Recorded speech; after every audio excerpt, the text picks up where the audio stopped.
سیاہ کالا خضاب کا کیا حکم ہے؟ کالا خضاب مکروہ تنزیہی ہے، مکروہ ہے و تنزیہی ہے۔ سیاہ خضاب کی ممانعت کی جو حدیث ہے وہ تو ہے، سبھی جانتے ہیں، لیکن ایک کتاب ہے نیل الاوطار، اس نیل الاوطار میں اس کے مصنف ہیں قاضی شوکانی۔ قاضی شوکانی نے پہلی جلد میں ہی سیاہ خضاب کا باب آیا ہے، وہاں کئی صحابہ کا تذکرہ کیا ہے کہ وہ کالا خضاب لگاتے تھے۔ حوالہ دے رہا ہوں میں، نیل الاوطار شوکانی رحمہ اللہ کی کتاب ہے، اور پہلے ہی جلد میں 8 جلدوں میں وہ کتاب ہے، پہلے ہی جلد میں باب آیا ہے اور کئی صحابہ کا ذکر کیا ہے کہ وہ کالا خضاب لگاتے تھے۔ تو ایک طرف حدیث ہے، ایک طرف صحابہ کا عمل ہے۔ اب سنو، اگر 2 حدیثوں میں تعارض ہو جائے تو حکم ہلکا پڑ جاتا ہے، ایسے ہی حدیث اور فعل صحابی میں تعارض ہو جائے تو بھی حکم ہلکا پڑ جاتا ہے۔ اس کی میں مثال دوں، حدیث شریف میں فرمایا آگ میں مت جلاؤ دشمن کو۔ لڑائی میں دشمن سے بڑا غصہ ہے تو دشمن کو زندہ آگ میں جلا دیا، تو حدیث میں مانت ہے مت جلاؤ۔ اور حضرت علی کرم اللہ تعالی وجہہ جب خلیفہ تھے تو کچھ لوگ حضرت علی کو خدا ماننے لگے، وہ پکڑ کر سب لائے گئے۔ حضرت علی نے بہت سمجھایا کہ میں خدا نہیں ہوں، میں تو خدا کا معمولی بندہ ہوں، مگر نہیں مانا کہ آپ ہی خدا۔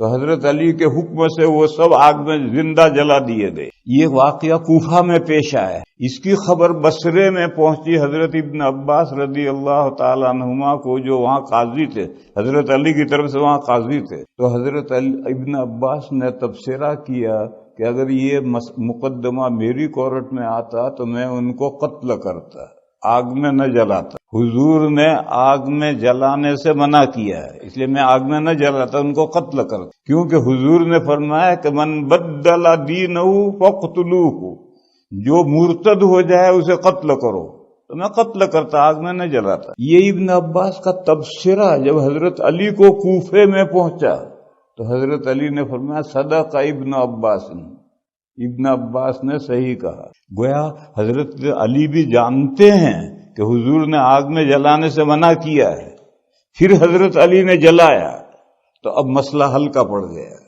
اگر صحابی کا یہ فعل نہ ہوتا تو آگ میں جلانا حرام ہوتا، لیکن یہ حرام تو جو حکم قرآن میں ہوتا ہے اس کے لیے حرام لفظ استعمال کرتے ہیں، اور حدیثوں میں جو لفظ ہوتا ہے اس کے لیے مکروہ تحریمی استعمال کرتے ہیں، اور حرام اور مکروہ تحریمی عمل کے اعتبار سے برابر ہے۔ یہ بیچ میں مسئلہ سمجھو، فرض اور واجب، جو حکم قرآن میں ہے وہ تو فرض ہے، اور جو حدیث میں حکم ہے وہ واجب ہے، لیکن فرض اور واجب عمل کے اعتبار سے اکول ہے۔ جیسا فرض پر عمل ضروری، واجب پر بھی عمل ضروری۔ ہم 5 نمازیں فرض ہیں کہ ان کا ذکر قرآن میں ہے، وطروں کا ذکر قرآن میں نہیں حدیثوں میں ہے، لہذا وطر واجب ہے، 5 نمازیں فرض ہیں، لیکن پڑھنا جیسے 5 نمازیں پڑھنا ضروری ہے، وطر پڑھنا بھی ضروری ہے۔ اسی طرح سے قاعدہ سمجھو، جس حکم کی ممانعت قرآن میں ہوتی ہے وہ حرام ہے، جیسے خنزیر مت کھاؤ، شراب مت پیو، حرام ہے، اور جس چیز کا حکم حدیثوں میں ہے قرآن میں نہیں ہے تو پھر وہ مکروہ تحریمی ہوتی ہے۔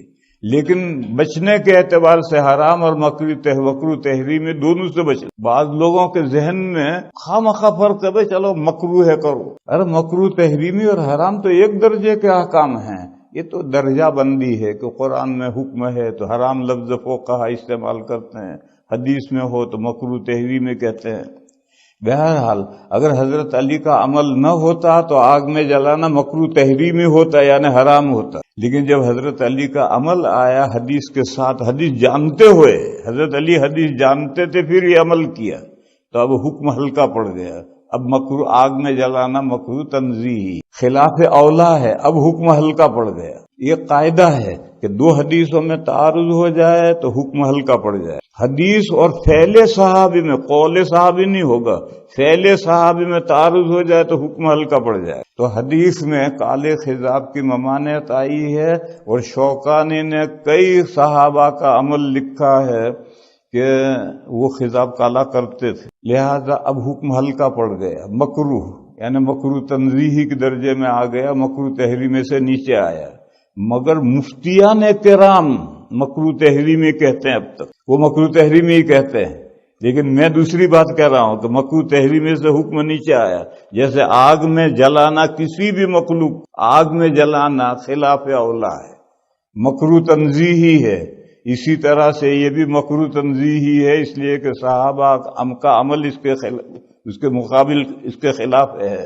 وہ میں نے کہا کہ مفتیان کرام یہ کہتے ہیں کہ مکروہ تحریمی ہے، پھر وہ اس میں ایکسیپشن نکالتے ہیں کہ بیوی جوان ہو، خود بوڑھا ہے اور بیوی جوان ہے، یا جہاد میں جا رہا ہے، تو ان دو صورتوں میں کالے خضاب کی گنجائش ہے۔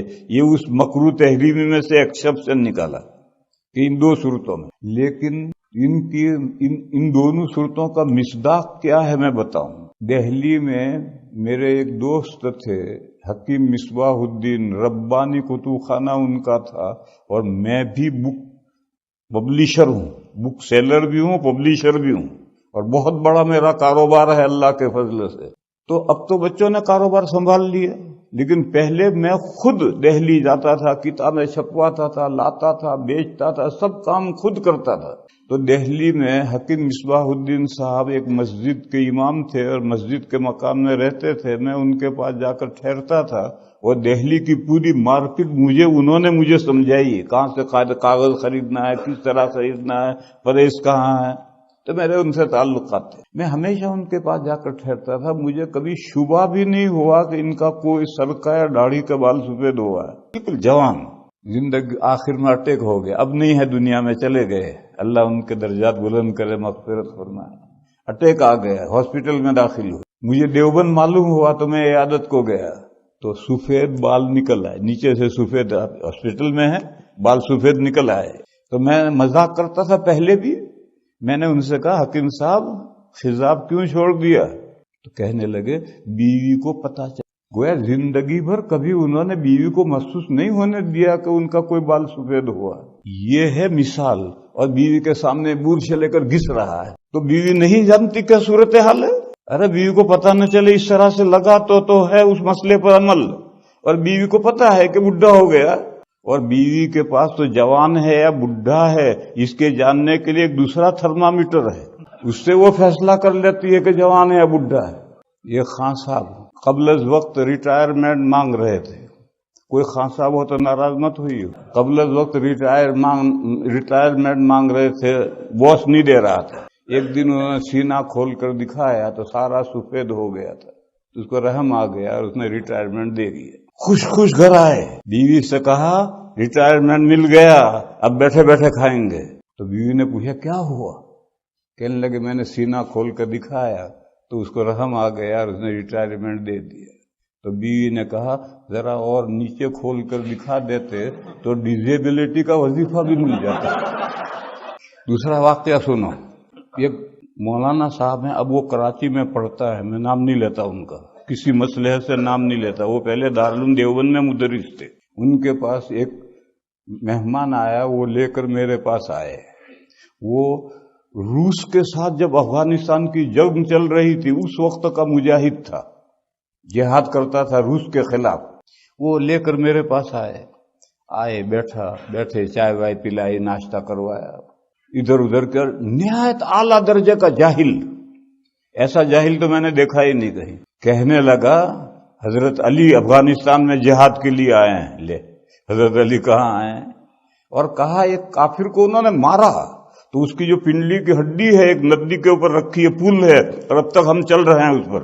ایسا جاہل اور جوان، نوجوان، چہرہ ٹماٹر جیسا۔ میں نے اس سے پوچھا آپ کی کیا عمر ہے؟ میں یہ سمجھتا تھا کہ یہ 30-35 سال کا جوان ہے، تو اس نے کہا میری عمر 75۔ تب میری سمجھ میں وہ فقہ کا مسئلہ آیا کہ مجاہد کو جو کالا خضاب لگانے کی اجازت ہے وہ یہ مجاہد، اور چہرہ گال ڈھل گئے ہیں، چہرے پر جھریاں پڑ گئی ہیں، اور اب کالا خضاب لگا کر کے دشمن کے سامنے جائے گا، دشمن نہیں سمجھتے بڈھا ہے، چہرہ بھی ایسا چاہیے جسے کالا خضاب کرے۔ پھر سنو، ہر خضاب زینت ہے، میں نے ایک خضاب کر رکھا، یہ زینت نہیں، اور کالے خضاب میں زینت کے علاوہ دھوکہ ہے، دھوکہ کرنے کیا ضرورت ہے؟ آپ زینت چاہیے، آپ کو خوب